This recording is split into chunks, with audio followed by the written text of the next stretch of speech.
शुरू हो जाएगी। इस बार के चुनाव प्रचार में घुसपैठ और अवैध रोहिंग्याओं का मुद्दा सबसे ऊपर है। बीजेपी ने अब झारखंड के लिए अपना संकल्प पत्र जारी कर दिया है। गृह मंत्री अमित शाह ने एक बार फिर सोरेन सरकार पर करारा वार किया है, जिसमें अमित शाह ने झारखंड में घुसपैठियों को पनाह देने के आरोप लगाए। इतना ही नहीं, अमित शाह ने कहा कि जब बीजेपी सत्ता में आएगी तो एक एक घुसपैठिए को बाहर निकाला जाएगा। हेमंत सोरेन की सरकार के समय में झारखंड का आदिवासी सुरक्षित नहीं रहा। झारखंड में चुनाव के बीच झारखंड में घुसपैठ का मुद्दा फिर गर्म हो गया है। बीजेपी का घोषणा पत्र जारी करते हुए अमित शाह ने घुसपैठ पर न सिर्फ हेमंत सोरेन पर हमला बोला, बल्कि झारखंड में घुसपैठियों को चेतावनी दी। झारखंड में भारतीय जनता पार्टी की सरकार बन रही है। एक एक घुसपैठियों को चुन चुन कर निकालने का काम भारतीय जनता पार्टी करने वाली। और जो घुसपैठिया जमीन हड़प कर बैठे हैं, उनको भी मैं कहना चाहता हूं, चैन की नींद सोना बंद कर दो। भाजपा सरकार आएगी, ये भेंट से दान से जमीन हड़पाने का कानून हम लाएंगे। यही नहीं, अमित शाह ने हेमंत सोरेन पर भी हमला बोला और यूसीसी को लेकर बड़ा बयान दिया। हेमंत सोरेन की सरकार के समय में झारखंड का आदिवासी सुरक्षित नहीं रहा है। संथाल परगना में आदिवासियों की संख्या लगातार कम हो रही है। घुसपैठिए यहां आकर हमारी बेटियों के लुभाकर उनके साथ शादी कर रहे हैं और भूमि पर कब्जा कर रहे हैं।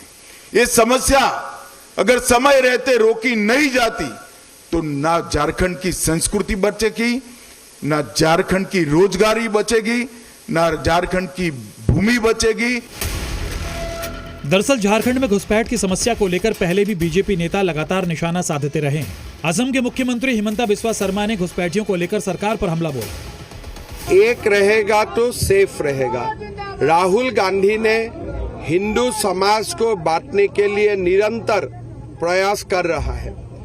झारखंड में घुसपैठिया आते हैं, हमारे आदिवासी समाज, हिंदू समाज का अस्मिता को खतरा में पहुंचा दिया है। इस समय है एक रहने का।